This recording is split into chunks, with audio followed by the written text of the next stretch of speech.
pukul 5 waktu Indonesia Barat. Mari kita mulai hari baru dengan selalu berpikir positif dan bersyukur. Raih kesempatan selagi ada, karena semua masalah akan kalah dengan semangat dan harapan kita.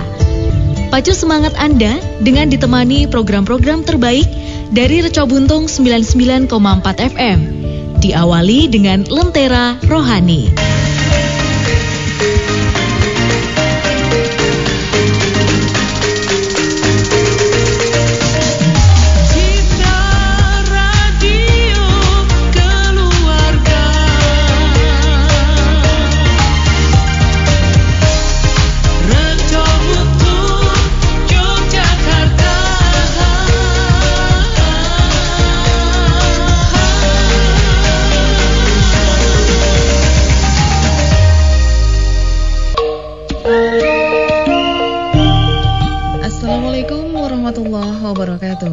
Reco Buntung 99,4 FM Citra Radio Keluarga, radio nomor 1 asli Jogja. Selamat pagi pemirsa di kawasan Kota Budaya Yogyakarta, juga kota-kota sekitarnya, dimanapun pemirsa bisa menyimak Reco Buntung pagi hari ini. Alhamdulillahirrabbilalamin, kita bisa bertemu kembali di Lentera Rohani Reco Buntung untuk kesempatan hari ini, Ahad 15 Januari 2023. Kerja sama Reco Buntung dengan pesantren Tahfiz Quran Yatim Nurani Insani, pimpinan Ustaz Sigit Lianto. Pemirsa, kami undang untuk bergabung bersama kami di line telepon, SMS dan juga WhatsApp. Tapi nanti kita masih menunggu Ustaz Sigit hadir di studio. Pemirsa, monggo sambil menyimak lagu Islami berikut ini.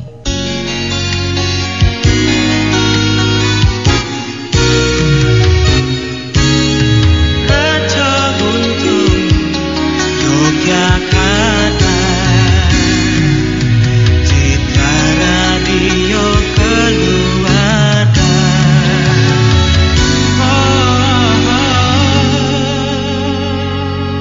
Pemirsa di kawasan Kota Budaya Yogyakarta, juga kota-kota sekitarnya, alhamdulillah kita tunggu sudah hadir. Jadi pemirsa nanti bisa bergabung, berinteraksi bersama beliau di 0816680144. Untuk SMS dan WhatsApp mohon diberi nama J, dan bisa lewat telepon juga di 0274550055. Untuk pemirsa yang bergabung bersama kami di Lentera Rohani Reco Buntung pagi hari ini kerjasama dengan pesantren Tahfiz Quran Yatim Nurani Insani.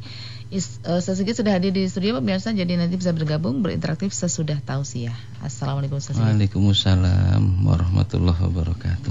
Ya, ditunggu sama pemirsa, dan hari ini kita belajar surat Az-Zariyat ayat 15 sampai 23. 15 sampai 23. Monggo silakan. Assalamualaikum warahmatullahi wabarakatuh. Alhamdulillahirabbil alamin. Allahumma shalli ala nabiyyina Muhammadin wa ala alihi wa ashabihi ajma'in, amma ba'd. Pemirsa yang dirahmati Allah Subhanahu wa taala, di ayat 15 surat Az-Zariyat dan beberapa ayat setelahnya, ya, setidaknya sampai ke ayat 23, Allah Subhanahu wa taala menjelaskan tentang orang-orang yang bertakwa, ya, dan balasan untuk mereka. Faqala ta'ala, Allah Ta'ala berfirman, a'udzubillahi minasyaitonir rajim. Bismillahirrahmanirrahim. Innal muttaqin, sesungguhnya orang-orang yang bertakwa, fi jannatin wa uyun, berada di dalam taman-taman surga dan mata air-mata air. Akhidina ma atahum rabbuhum, akhidin, mereka mengambil, ma'atahum rabbuhum, apa yang diberikan Rabb mereka, apa yang diberikan oleh Tuhan mereka. Innahum, sesungguhnya mereka, kanu qabla dzalika, sesungguhnya mereka dahulu, sebelum memperoleh semua kesenangan dan kenikmatan itu, muhsinin, adalah orang-orang yang berbuat baik, yakni di kehidupan dunia. Jadi Allah hendak menjelaskan bahwa kebaikan yang kita upayakan di kehidupan dunia akan berbalas dengan kenikmatan, kesenangan, dan kebahagiaan yang luar biasa di kehidupan akhirat, yaitu di dalam taman-taman surga dan mata air, ya, dan mengambil apa saja yang diberikan oleh Allah Subhanahu wa taala di dalamnya. Kanu qalilan minal lail ma yahjaun. Lalu diungkapkan di antara upaya mereka di kehidupan dunia dahulu, sehingga mendapatkan balasan yang sedemikian nikmat dan membahagiakan itu. Kanu adalah mereka dahulu qalilam minal lail yahjaun ma yahjaun, sedikit sekali mereka tidur pada waktu malam, ya. Jadi tidak keseluruhan malam digunakan untuk tidur, ya. Bahkan diungkapkan qalilan, sedikit yang mereka pergunakan untuk tidur, berarti yang banyak mereka gunakan untuk bermunajat, ya, berdoa, berzikir, menegakkan sholat dan sebagainya, menghadap kepada Allah Subhanahu wa taala di waktu umumnya orang beristirahat. Wabil ashari hum yastaghfirun. Dan ada waktu khusus dari malam itu yang tidak mereka lewatkan, yaitu al-ashar, waktu-waktu sahur. Hum yastaghfirun, mereka mohon ampunan kepada Allah. Maka pada waktu sahur itu 1/3 malam yang terakhir, waktu yang sangat utama untuk memperbanyak istighfar. Wa fi amwalihim haqqun lis-sa'ili wal mahrum. Tidak saja ibadah dengan diri atau badan mereka, tetapi juga harta yang Allah amanahkan, Allah titipkan. Mereka faham bahwa amanah harta itu tidak sepenuhnya untuk mereka, tapi titipan dari Allah yang merupakan hak pada orang lain. Apakah orang lain itu harus mendapatkan haknya dengan cara meminta, ya, maupun tidak? Maka Allah ungkapkan wafi amwalihim, dan pada harta mereka hakun, ada hak, ya, lis-sa'ili, untuk orang yang meminta, ya, sehingga ada orang yang sampai harus meminta, ya, wal mahrum, dan juga orang yang tidak minta, ya, orang miskin yang minta maupun yang tidak meminta. Wa fil ardi ayatun lil muqinin.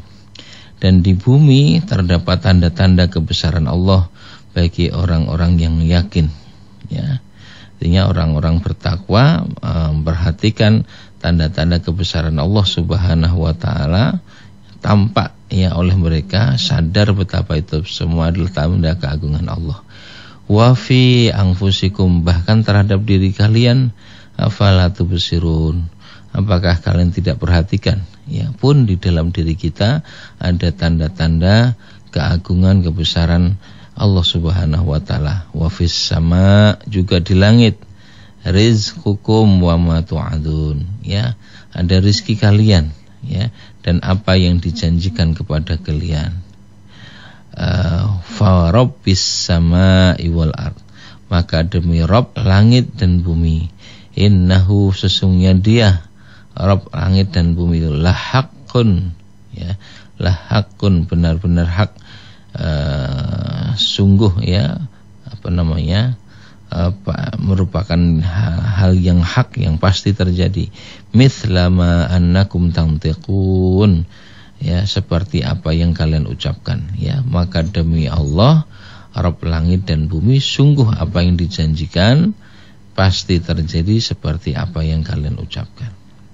Jadi inilah ayat-ayat menjelaskan tentang orang-orang yang bertakwa, kenikmatan yang mereka terima, ya, di dalam surga, lalu upaya apa di kehidupan dunia yang sudah mereka lakukan sehingga mendapatkan itu semua. Wallahu a'lam bishawab. Saya kira demikian. Surat Az-Zariyat ayat 15 sampai 23. Pemirsa, monggo silahkan yang ingin bergabung sesuai dengan tausiah Islam dan dosa sedikit atau punya pertanyaan seputar agama Islam, kami persilakan bergabung di 0274550055, SMS atau WhatsApp di 0816680144. Kita langsung ke pertanyaan yang sudah bergabung di WhatsApp-nya Reco Buntung, Ibu Rahma di Magelang. Apakah Nabi melakukan sholat syuruk setiap harinya? Kalau keterangan jelas setiap hari, ya, kita tidak menemukan. Tetapi bahwa Nabi menjelaskan amal tersebut, ya, dan keutamaannya, itu sudah pasti berarti bahwa Nabi melakukan, ya. Nah, sesuatu yang sifatnya sunnah bisa jadi tidak mesti dilakukan setiap hari.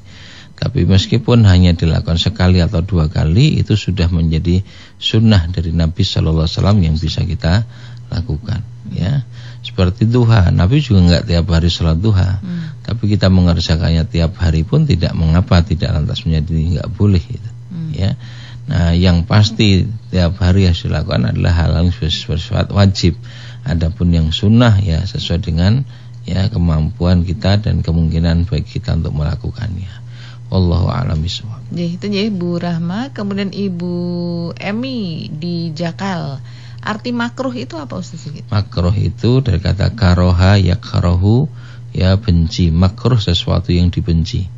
Jadi dia merupakan larangan yang tidak sampai derajat haram ya.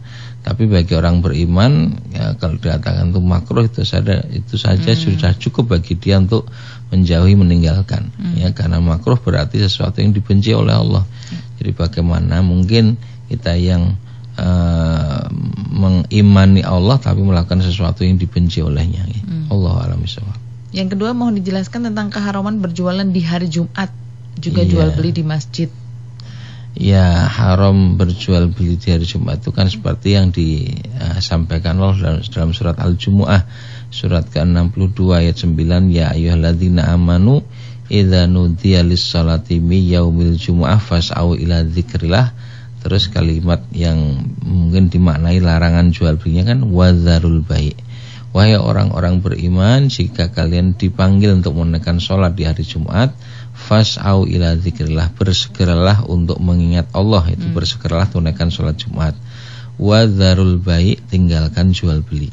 Nah, di situ kemudian bisa difahami tidak boleh berjual beli ya ketika sholat Jumat sudah orang dipanggil untuk sholat Jumat ya, segeralah sholat, tinggalkan jual beli atau aktivitas sedang dilakukan. Jadi mereka yang terkena kewajiban untuk melaksanakan sholat Jumat sudah pasti dihukumi haram kalau pada saat itu tetap menjalankan jual beli, padahal sholat Jumat harus dilakukan kan begitu ya. Tetapi mereka yang dikecualikan ya dari kewajiban menunaikan sholat Jumat berjamaah ya, seperti wanita, anak-anak, hamba sahaya, orang yang sakit itu ya, tentu tidak terkena larangan ini ya. Tetapi bukan berarti tidak melaksanakan sholat. Jika tidak mengikuti sholat Jumat berjamaah, maka sebagaimana keterangan para ulama kembali pada hukum asal, ia melaksanakan sholat zuhur ya. Dan jual beli bisa tetap dilakukan ya, karena dia tidak terkena apa yang diwajibkan di dalam ayat ini. Ada perkecualian yang diungkap di dalam hadis Nabi terhadap keempat golongan tersebut. Wallahu a'lam bishawab. Sudah cukup jelas ya, sudah terjawab. Ke pertanyaan lewat telepon 550055. Assalamualaikum. Waalaikumsalam. Dengan siapa di mana Ibu? Dari Bu Ponira dari Jalan Tantis. Monggo silahkan pertanyaannya. Assalamualaikum. Waalaikumsalam warahmatullahi wabarakatuh. Kalau niku nek salat subuh niku kan atus riyen. Terus blonyonan minyak kayu putih niku sah mboten nggih? Iya. Sampun? Sampun. Assalamualaikum. Waalaikumsalam warahmatullahi wabarakatuh. Nggih. Lebih tepatnya ya nanti kalau mau blonyonan pakai minyak niku nggih sak sampunipun wudu. Ya. Kenapa? Setelah berwudu dengan siram, mandi, terus kemudian wudu terlebih dahulu, baru kemudian kalau memang kebiasaan itu blonyo itu dibalurkan. Dibalur dengan minyak niku setelah berwudu. Kenapa? Sebab minyak itu kan tidak bisa kecampur dengan air toh nggih. Ya, padahal ketika berwudu itu air harus sampai kepada bagian yang dibasuh. Jadi agar minyak tadi tidak menghalangi sampainya air pada bagian yang dibasuh, maka jenengan wudu terlebih dahulu baru kemudian dibalur ya, dibalur dengan minyak. Ngoten nggih. Wallahu a'lam bishawab. Sudah terjawab ya Ibu Ponira di Jalan Taman Siswa. Ke penelpon berikutnya. Assalamualaikum. Waalaikumsalam warahmatullahi wabarakatuh. Dengan siapa di mana Pak? Pak Joko. Monggo silahkan pertanyaannya. Assalamualaikum warahmatullahi wabarakatuh. Waalaikumsalam warahmatullahi wabarakatuh. Sehat ya? Nggih. Mbak rada menggeh tadi. Ini dalam hal jual beli di hari Jumat ya. Itu sebetulnya yang dilarang itu apa laki-laki apa perempuan gitu ya. Karena kan yang berjualan itu kadang-kadang ada yang laki-laki, ada yang ada yang perempuan. Karena aku dulu pernah dengar katanya kalau sudah dikumandangkan adzan Jumat, itu haram hukumnya berjual beli, gitu ya. Untuk itu pertanyaan saya, mohon jawabannya. Assalamualaikum warahmatullahi wabarakatuh. Assalamualaikum warahmatullahi wabarakatuh. Baru saja tadi. Barusan dijelaskan. Jadi kan jual beli itu kenapa dilarang? Karena diwajibkan untuk melaksanakan sholat Jumat. Maka nggak mungkin yang kena kewajiban sholat Jumat kok malah berjual beli, maka dihukumi haram. Tetapi yang tidak terkena kewajiban untuk melaksanakan sholat Jumat atau yang diberi keringanan untuk tidak harus mengikuti sholat Jumat berjamaah, ya maka tidak mengapa berjual beli. Nah, siapa yang tidak terkena kewajiban atau diberi keringanan tidak mengikuti sholat Jumat berjamaah? Ada wanita, anak-anak, hamba sahaya, dan orang yang sakit, kan gitu. Wallahu a'lam bishawab. Ibu Anti di Jogja, apabila oleh karena suatu hal kita tidak menjalankan sholat, misalnya sholat maghrib, bolehkah kita menggantinya di lain waktu sholat tersebut? Tidak bisa, Pak, melaksanakan karena suatu hal kita tidak menjalankan sholat, bolehkah menggantinya di lain waktu sholat tersebut? Bukan hanya boleh, harus. Sholat itu jika terlewat, apakah karena lupa, apakah karena tertidur, kita kemudian ingat sudah di luar waktu sholat yang semestinya dilakukan tadi, atau bangun sudah lewat dari waktu yang semestinya untuk melakukan, saat ingat atau saat bangun itulah tetap harus melakukan. Jadi bukan hanya boleh, tetap harus ditunaikan. Di sholat itu dalam keadaan apapun bisa ditinggalkan kecuali kita sudah tidak bisa melakukannya. Wallahu a'lam bishawab. Dan alasannya harus syar'i kah atau aku pasano kepentingan sholat? Enggak bisa dengan sengaja menunda. Walaupun dengan sengaja menunda sudah jelas berdosa tapi tidak kemudian menjadi alasan untuk meninggalkan, tetap harus dilakukan. Jadi misalnya dengan alasan yang uzurnya tidak syar'i, lagi wegah, malas atau wis engko wae itu, tetap harus ditunaikan. Tapi menunaikannya bukan berarti itu dadi ora dosa. Dosa kalau dengan sengaja, dengan sengaja mengulur waktunya sampai keluar dari waktunya itu berdosa. Tapi jika karena unsur ketidaksengajaan seperti tertidur, lupa dan sebagainya tidak berdosa. Tapi juga tetap wajib tetap menunaikannya. Wallahu a'lam bishawab. Ke pertanyaan berikutnya dari Udin di Tempel, di surat At-Taubah ayat 30, Ustaz. Orang Yahudi mengatakan Uzair anak Allah dan seterusnya. Adakah keterangan tentang Uzair ini? Orang Yahudi dikatakan waqalatil yahudu Uzairun ibnullah, Uzair adalah anak Allah. Jadi ada ulama tafsir yang menjelaskan Uzair itu sebetulnya nabi di kalangan bangsa Yahudi yang kemudian diyakini dan diperlakukan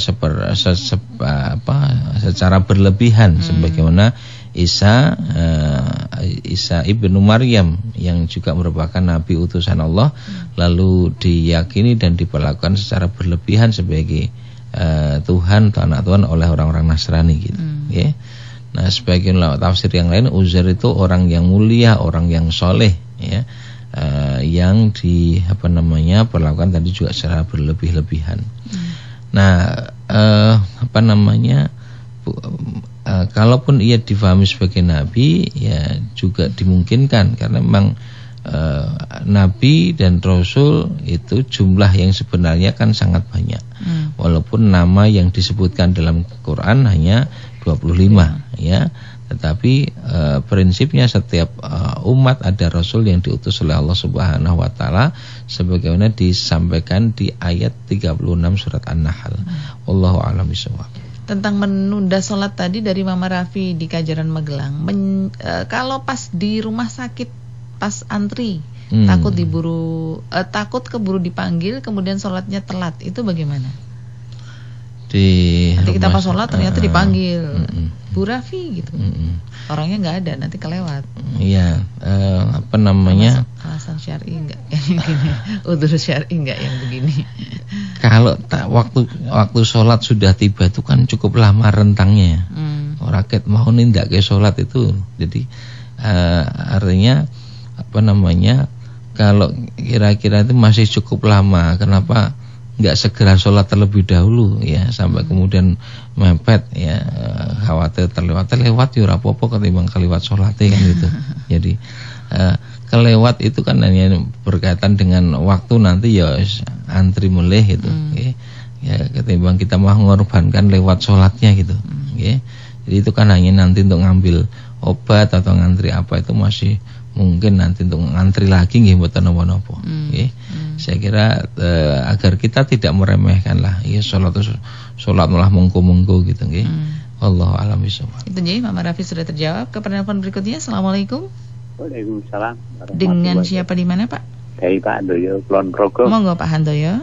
Mohon bertanya, apakah dalam melaksanakan sholat duha itu cukup 2 rakaat atau ada yang saya pernah mendengar dari suatu ustadz yaitu 2 kali 6. Yang pertama itu katanya untuk sedekah ros-rosan, yang kedua itu untuk menghilangkan dosa kecil, yang ketiga itu untuk membuka rezeki, yang keempat itu membuka derasnya rezeki, yang kelima itu untuk membangun istana, dan yang satu lagi saya agak lupa. Bagaimana yang betul, apakah 6 kita laksanakan, apakah cukup 2? Terima kasih. Assalamualaikum warahmatullahi wabarakatuh. Waalaikumsalam warahmatullahi wabarakatuh. Salat duha minimal 2 rakaat minimal nggih. Boleh 2 rakaat, boleh 4 rakaat, boleh 6 rakaat, boleh 8 rakaat. Hadis-hadis yang sahih ya terkait dengan sholat duha itu maksimalnya 8 rakaat ya. Adapun hadis yang menjelaskan sampai 12 rakaat itu menurut ulama hadis derajat hadisnya dhaif gitu. Jadi 2 rakaat itu minimal lah Pak nggih. Mau ditambah boleh sampai 8 rakaat. Lalu keterangan dengan ya doa untuk ini, 2 rakaat kedua untuk ini saya tidak tahu atau saya belum mengetahui ya. Kalau ada yang menjelaskan seperti itu didasarkan apa, ini menjadi penting untuk diketahui karena keutamaan amal yang apa namanya memang ada pada amalan tersebut ya mestinya dijelaskan oleh yang menganjurkannya, yaitu Nabi Muhammad SAW di dalam hadis-hadis beliau. Ya jika tidak ya kita tidak perlu harus mengada-adakan keterangan ya, walaupun maksudnya baik agar orang mau menindaki sholat sunnah, sholat duha gitu. Tapi kalau orang mau keterangan ini nggak usah ditambah-tambah ya. Cukuplah apa yang dijanjikan Allah dan Rasulnya itu mendorong motivasi kita untuk melakukannya. Wallahu a'lam bishawab. Pak Handoyo di Kulon Progo. Ke Ibu Ida di Jalan Kalurang. Benarkah besok di akhirat kita dikelompokkan sesuai bendera organisasi waktu di dunia? Bagaimana bagi mereka yang tidak punya bendera? Dia hanya memeluk Islam yang berpegang dengan Al-Quran dan hadis, tidak berorganisasi. Ya itu salah, enggak benar. Jadi kalaupun ada bendera ya bendera orang-orang beriman, orang kafir, tidak didasarkan pada organisasinya.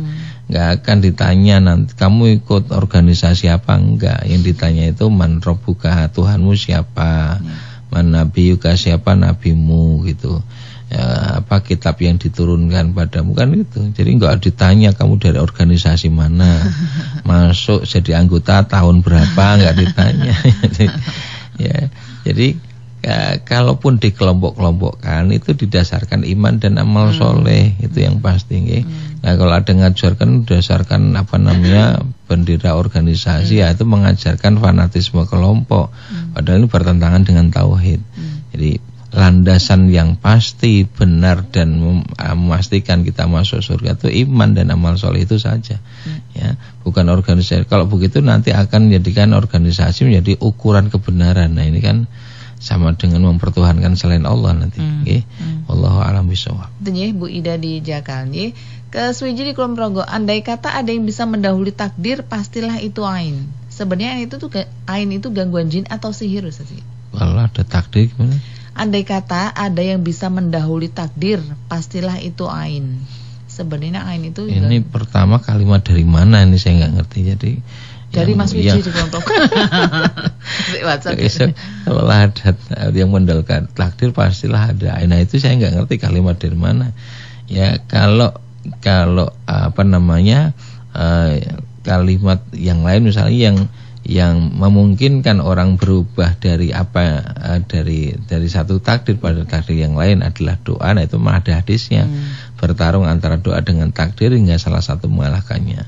Tapi kalau mengatakan apa namanya ain itu yang mendahului takdir, ini kalimat ini saya tidak tahu ya. Kemudian peristilahan penyakit ain itu kan mata, ainun, bentuk jamaknya auyun gitu. Jadi sebetulnya karena mata ini bisa menjadi sarana yang menghantarkan informasi sampai kepada otak lalu mempengaruhi hati gitu. Nah, setan seringkali mempengaruhi manusia lewat apa-apa yang dilihatnya gitu. Manusia melihat apa, di situ setan melakukan provokasi. Nah, provokasi setan yang kemudian ditanggapi secara positif itu bisa menghilangkan objektivitas manusia di dalam menilai sesuatu gitu. Nah, lalu hawa nafsu menyetujui kan pada perilaku dosa ya, dan penguatnya provokasi dari setan tadi. Lalu disitulah manusia menjadi terpengaruh dengan apa yang dilihatnya. Maka muncullah istilah penyakit ain gitu ya, penyakit yang muncul karena apa-apa yang dilihat olehnya. Wallahu a'lam bishawab. Saya kira begitu. Sudah cukup jelas, mudah-mudahan sudah terjawab. Ke penelpon, monggo silahkan. Assalamualaikum. Assalamualaikum. Waalaikumsalam warahmatullahi wabarakatuh. Dengan siapa di mana, Pak? Dengan Cahyono di Semikan. Monggo Pak Cahyono, pertanyaannya.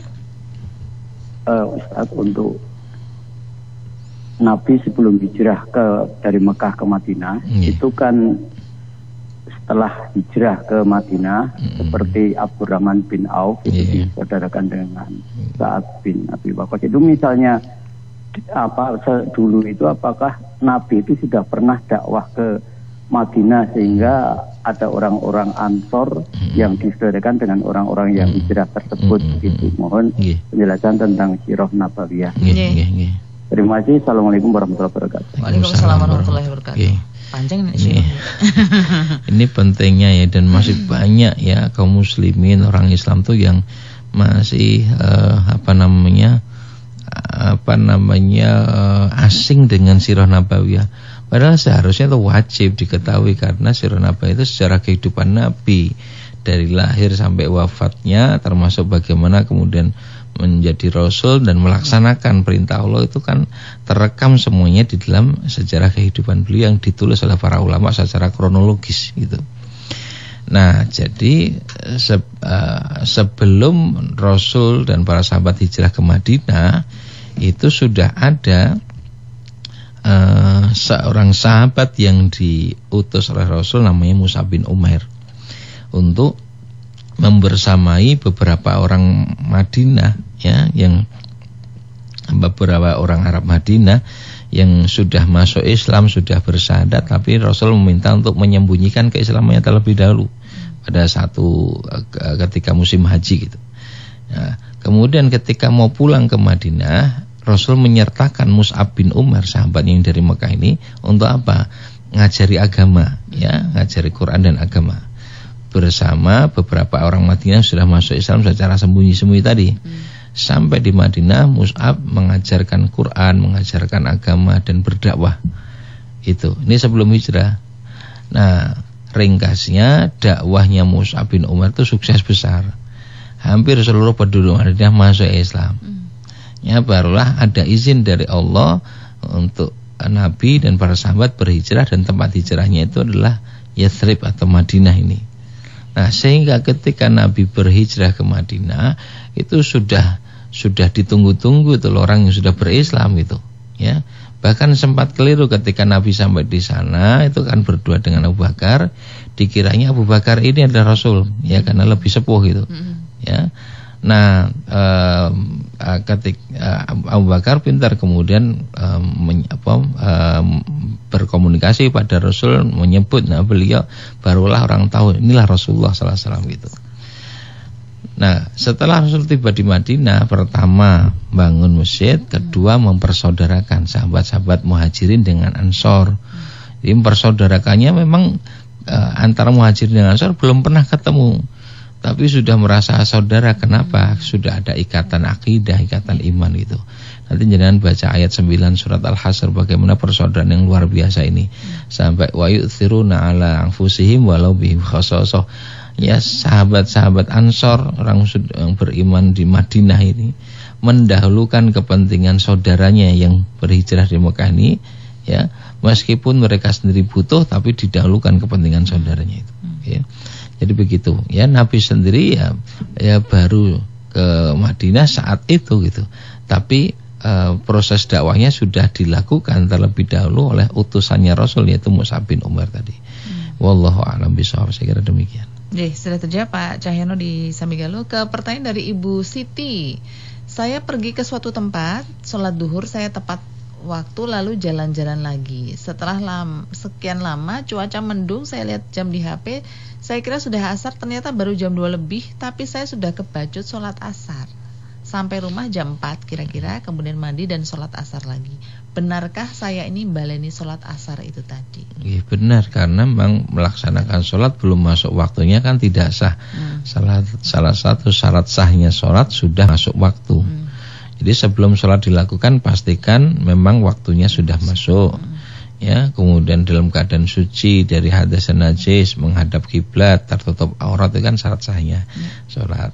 Jadi begitu jangan tahu belum masuk waktu ya, begitu masuk waktu ya berlakulah kewajibannya, lakukan ya kembali apa yang tadi sudah terlanjur dilakukan, tapi karena belum masuk waktu ya tidak sah. Wallahu a'lam bishawab. Bu Siti, Pak Udin di Brosot, banyak orang yang mengadakan ziarah kubur di makam-makam tokoh di berbagai tempat dan itu dilakukan sering dan berpindah-pindah ke makam-makam tersebut. Apakah memang ada perintahnya? Kalau ziarah kubur memang ada, tapi ziarah kubur ke makam siapapun ya. Ini nahaitukum an ziyaratil kubur. Sungguh aku pernah melarang kalian ya melakukan ziarah kubur, fazuruha, tapi sekarang berziarahlah kalian. Jadi ada perintah untuk kemudian berziarah kubur karena manfaat yang banyak. Ya, pernah dilarang karena dulu para sahabat masih dekat dengan kejahilian, kesyirikan. Begitu sudah mantap keimanannya, enggak ada lagi yang dikhawatirkan ya dengan kesyirikan yang mungkin dilakukan ya, dan karena besar atau banyaknya besarnya nilai manfaat dari ziarah kubur, maka Nabi kemudian menganjurkannya, fazuruha, sekarang berziarahlah kalian karena bisa mengingatkan pada kematian, mengingatkan pada kehidupan akhirat gitu. Nah, jadi ziarah kubur secara umum jelas dianjurkan, hukumnya sunnah, berpahala bagi yang melakukannya. Tentu berpahala ya dalam melakukan ibadah atau amal yang diperintahkan itu jika satu niatnya ikhlas, caranya benar ya. Dan yang harus diwaspadai, jangan sampai melakukan ibadah tapi malah melakukan kesyirikan. Karena mungkin saja walaupun ini tidak dibenarkan gitu. Ya, dimungkinkan atau berpotensi manusia itu mestinya melakukan ritual ibadah yang tertuju kepada Allah tapi malah melakukan kesyirikan kepada Allah itu. Misalnya saat ziarah itu yang seharusnya diminta dalam doa adalah Allah, yang diyakini mengabulkan doa adalah Allah itu. Tapi ada orang yang ziarah itu ya, dalam ziarah itu dia berdoa dan meyakini yang bisa menetapkan atau memastikan doa dikabulkan ya dengan menyebut nama yang diziarahi gitu. Kalau enggak sebut namanya nanti enggak dikabulkan. Nah, ini bahaya karena akan menempatkan selain Allah dalam posisi sebagaimana Allah yang bisa mengabulkan doa ya. Jadi cukuplah Allah saja yang diminta, cukuplah Allah saja yang diharap gitu. Sedangkan yang diziarahi itu justru butuh doa dari kita, bukan malah kita minta doa pada yang sudah meninggal dunia yang diziarahi tadi. Nah, jadi yang dianjurkan adalah berziarahnya, ya. Kemudian yang paling utama dari ziarah kubur itu mengingat mati dan mengingat kehidupan akhirat, ya. Lebih dari itu, anjuran bagi kita yang ziarah adalah mendoakan kebaikan untuk yang sudah meninggal dunia dan tengah di ziarah itu, dan mohonkan ampunan kepada Allah Subhanahu wa taala. Wallahu a'lam bishawab. Sudah terjawab. Pak Jito di Bantul, wanita yang mempertontonkan lekuk tubuhnya tidak akan mencium bau surga. Apakah betul Ustaz? Iya, memang ada hadisnya yang disebut dengan wanita yang berpakaian tapi telanjang. Ada sih kainnya tapi mepet sekali, ada sih kainnya tapi tipis sekali sehingga dalamnya kelihatan, itu namanya berpakaian tapi telanjang, ya. Dan dalam hadis disebutkan tidak akan mencium bau surga. Itu artinya jangankan masuk surga, mencium aroma surga aja enggak, ya. Wallahu a'lam bishawab. Pak Jito di Bantul sudah terjawab, ya. Kemudian ke pertanyaan berikutnya yang sudah bergabung, Om Didit di Pakem, benarkah orang yang sudah meninggal di alam barzah masih bisa melihat orang yang masih hidup? Seperti kayak nonton TV gitu. Iya. Udah tak boleh STP. Iya, kalau kesimpulan seperti itu mungkin ya yang dimaksudkan didasarkan beberapa riwayat hadis sahih, misalnya ketika Nabi berziarah, ya, itu Nabi seperti melontarkan kalimat yang tertuju kepada yang tengah diziarahi, yang sudah dimakamkan itu. Nah, karena beliau berkata-kata yang tertuju kepada orang yang sudah dimakamkan, ya, sahabat spontan bertanya, "Ya Rasul, bukankah dia sudah meninggal?" Lalu Nabi mengatakan, "Iya, ya, tetapi ia bisa kalian tidak lebih mendengar dibanding dia, hanya saja dia tidak bisa menjawab." Nah, itu artinya dia mengetahui ada kata kalimat yang tertuju kepadanya, ya. Kalau diperluas pada hal-hal yang lain yang tidak diinformasikan di dalam dalil hadis, ya, atau dalil yang pasti tentang hal ini, saya tidak berani untuk mengatakan. Misalnya kalau Nabi mengatakan kalian tidak lebih mendengar dibanding dia, berarti dia mendengar. Tapi kemudian kalau ditanyakan ngelihat kita enggak, tuh wallahu alam, saya enggak berani mengatakan berarti juga melihat, dan diperluas sendiri. Yang penting bagi kita, kalau ini persoalan gaib, kita cukupkan apa yang disebutkan di dalam dalil itu saja. Okay? Ya, itu secara pemahaman, ya, secara manfaat. Nek ngerti weruh terus arep ngopo gitu kan. Bagi kita yang penting adalah doa untuk yang diziarahi, ya, atau permohonan ampun untuk yang sudah meninggal dunia tadi. Wallahu a'lam bishawab. Om Didit, jadi pertanyaan terakhir yang kita bahas, kita ke pariwara dulu sebelum nanti Ustaz Zikir menyampaikan kesimpulan dan doa kafaratul majelis. Pak, tolong sekarang kami diantar ke kebun binatang Gembira Loka, ya. Oh, baik, Ten. Wah, enak ya, Bu. Naik andong sambil makan kacang. Tapi di Jogja tidak boleh buang sampah sembarangan loh. Jadi kulitnya nanti dibuang di tempat sampah ya, Den. Tapi Pak Kusir, itu tadi kudanya kok buang kotoran di jalan. Betul juga ya. Loh, tapi kuda kan binatang.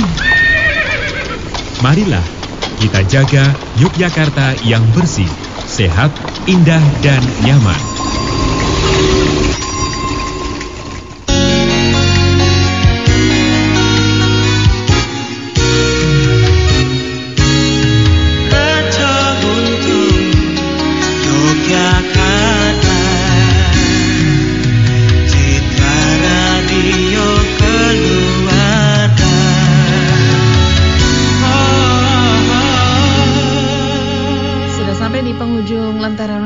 Untuk kesempatan hari ini kita belajar surat Az-Zariyat ayat 15-23. Monggo Ustaz Zikir kesimpulan dan doa kafaratul majelis. Ya, pemirsa dirahmati Allah Subhanahu wa taala, kita belajar ayat 15-23 Az-Zariyat. Pada ayat-ayat ini Allah menjelaskan orang-orang yang bertakwa dan balasan yang diterima di akhirat, yakni di dalam surga, ya, berada di taman-taman surga dan mata air, lalu menerima apa-apa yang diberikan oleh Allah Subhanahu wa taala dalam bentuk berbagai macam kenikmatan di dalamnya.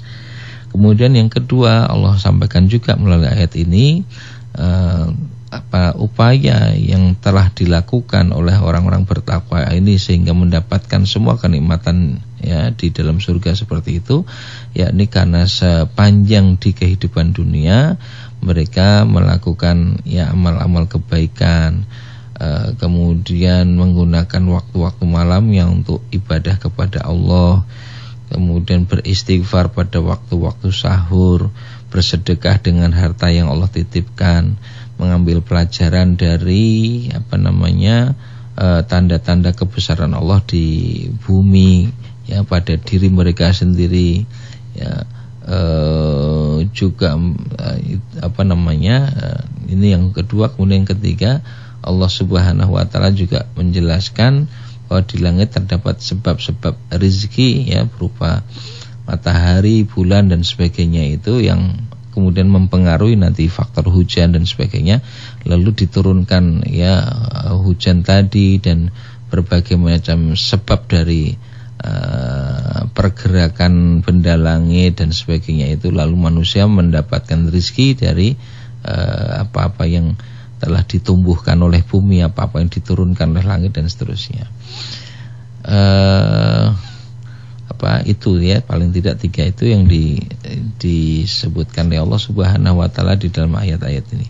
Mudah-mudahan kita bisa mengambil pelajaran. Al-afu minkum, subhanakallahumma wa bihamdika asyhadu an la ilaha illa anta astaghfiruka wa atubu ilaika. Alhamdulillahirabbil alamin. Matur nuwun sedikit, mudah-mudahan ilmunya bermanfaat untuk kita semua ya. Pemirsa, terima kasih banyak kebersamaannya hari ini. Insyaallah besok pagi kembali hadir Lentera pukul 5 sampai 6 pagi. Assalamualaikum warahmatullahi wabarakatuh.